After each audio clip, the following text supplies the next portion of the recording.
Autobots. What's up everyone, my name is Mike, and welcome to another GameCast Rewind. Today I'll be taking a look at Transformers Devastation for Xbox One. Enjoy.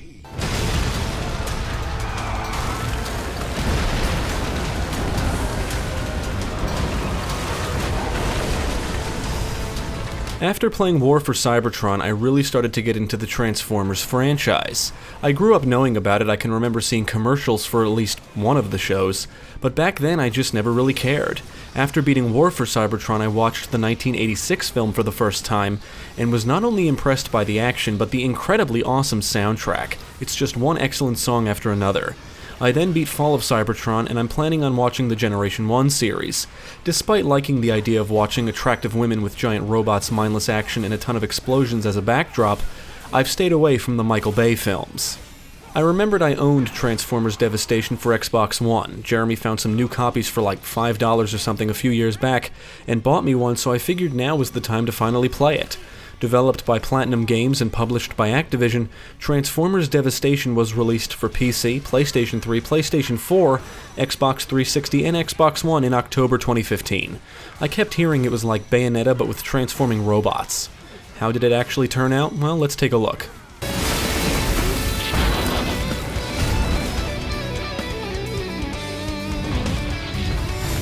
Devastation plays out in chapters, with multiple missions and side missions per chapter. There's 3 difficulty modes, and you can play as one of 5 Autobots and switch between them from the Ark. If you've played Bayonetta, the gameplay here will feel familiar and a bit more forgiving. You can run, jump, double jump, perform melee attacks, utilize melee and ranged weapons, dodge, and transform into a vehicle, or if playing as Grimlock, his dino form. When dodging at the right moment, you'll enter focus, where everything around you slows down for a brief time, allowing you to easily land hits on your foes. Each character has their own special and ultimate abilities that will inflict massive damage, and they can carry 4 weapons. As you defeat enemies, you'll gain experience and the character's stats will increase.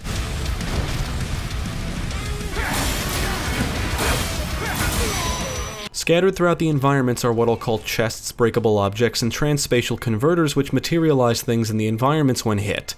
Chests and objects house items and credits, which will also be dropped by fallen enemies. Green and blue energon cubes restore health and energy respectively upon pickup. Most items are stored in your inventory and can be used at any time. Some items grant you temporary benefits, which make some battles easier. Auto repair kits will restore all of your health after you die. Capsules will permanently increase your character's stats, and there's different scanners that will temporarily increase the amount of experience and credits acquired and the rate of item drops. Never stood a chance. Among the many items that can be dropped and acquired are weapons. There's ranged and melee weapons, including different types of swords, hammers, machine guns, sniper rifles, blasters, grenade launchers, gloves, and other weaponry that can be used to defeat your foes. Weapons have their own ranks, they come with skills, and many will have elemental properties.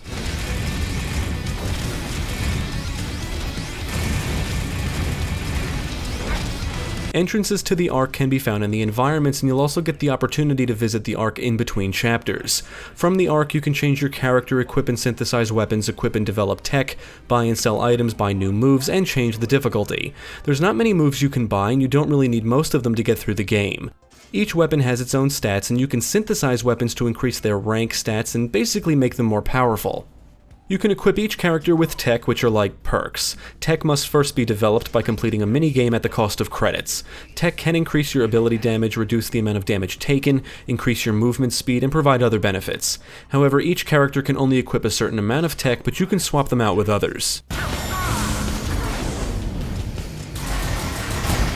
You can play as Optimus Prime, Sideswipe, Bumblebee, Wheeljack, and Grimlock. The roster isn't bad, but I do find it disappointing that you can't play as any character that can fly. Each character has the same set of basic moves, and the action is very fast-paced. Being able to bash baddies and then quickly switch to a ranged weapon and use it to blow them away is awesome and can feel very rewarding. You can perform combos and vehicle attacks, and the fights are always non-stop until either you or the enemies are dead. The camera does often work against you, making it easy to not see crucial moments, which can be a big problem due to the fast-paced nature of the gameplay. The game can be challenging at times, but I never felt frustrated. There is depth to the combat, but you can still win fights by mashing the primary and heavy attack buttons and dodging at the right moments. If you want to earn high rankings, you'll want to master all of the moves and dodging. The additional moves you can purchase are certainly beneficial, but it's a shame there isn't many. I think I bought them all before reaching the halfway point. Every mission is jam-packed with enemies to fight, and they do come in different types. You'll fight Decepticons, Insecticons, and even Constructicons. Many enemies can utilize ranged attacks, some fly around, some carry shields which need to be broken, and there's always a tell when they're about to attack, so you need to keep your eye on the action at all times. You will have to engage several bosses, all of which will put your skills to the test. You're scored in major battles based on your performance, and the scoring system does add some replay value to the game.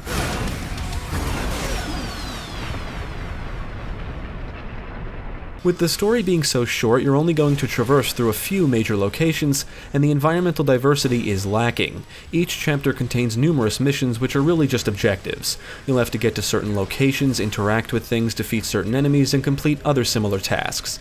You can find entrances to side missions which are just more objectives. There are waypoints on your radar that show you where you need to go, and most of the environments are open, complete with branching paths that lead to items, collectibles, and side missions. You'll have to do a bit of platforming, avoid some hazards, and for the most part you can navigate around each environment freely and explore. You can run around, drive around, wind currents let you jump higher, and plasma accelerators grant you an immediate speed boost when you're in vehicle form.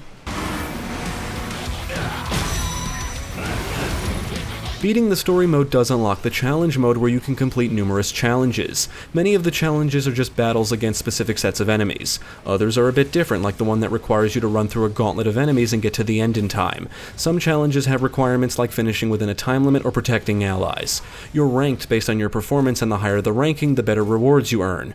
This mode is actually a lot more fun than I thought it would be. You choose a challenge, and then from the arc you can choose your character and equip them with tech and weapons. Each challenge takes place in areas that resemble locations seen in the campaign, and you can play through each challenge on each difficulty, so this mode alone has a good amount of replay value. It's also a great way to acquire new equipment and improve your characters. Megatron, what is the meaning of this? Optimus, come to save the day, I presume? I am here to stop you from destroying the city. The plot revolves around the Autobots trying to stop the Decepticons from cyberforming Earth. Millions of years ago, an Autobot ship called Proudstar, captained by Nova Prime, crashed on Earth. Inside is the Ferrotaxis, which is a device that contains a record of Cybertron's history and culture. With the ship in Megatron's control, he acquires the Ferrotaxis, knowing it is the only way to stop the cyberforming process, and the Autobots make it their mission to retrieve it.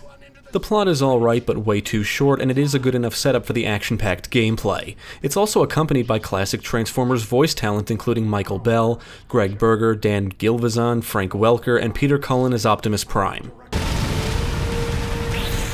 and get it. There's plenty for everybody. Transformers Devastation is an amazing looking game. The cel-shaded style results in a great reflection of the G1 series. Everything is bright and colorful, and the characters resemble their on-screen counterparts. The lighting is excellent, smoke, muzzle flashes, and explosions look great, and each hit looks and feels satisfying thanks to the visual effects. The action is accompanied by an awesome soundtrack with kick-ass metal tunes that play during battles. The sound effects are also excellent, complete with weapons that have a nice punch to them, screams of dying robots, and loud bangs and smashing sounds during battles. I'm also happy to report the game ran smoothly throughout my entire experience, and I did not encounter any bugs.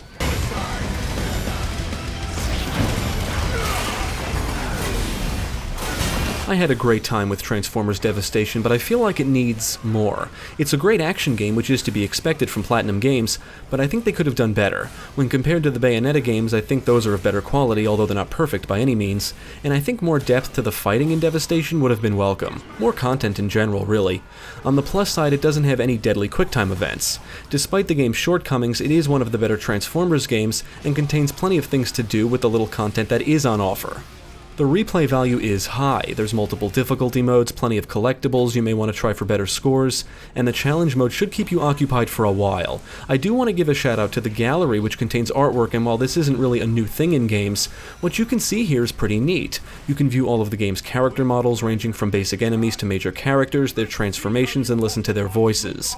All of the extras like the artwork and information from the logs you find should appeal to fans of the franchise. And the game includes stat tracking, which, as you may or may not know, I'm a huge fan of.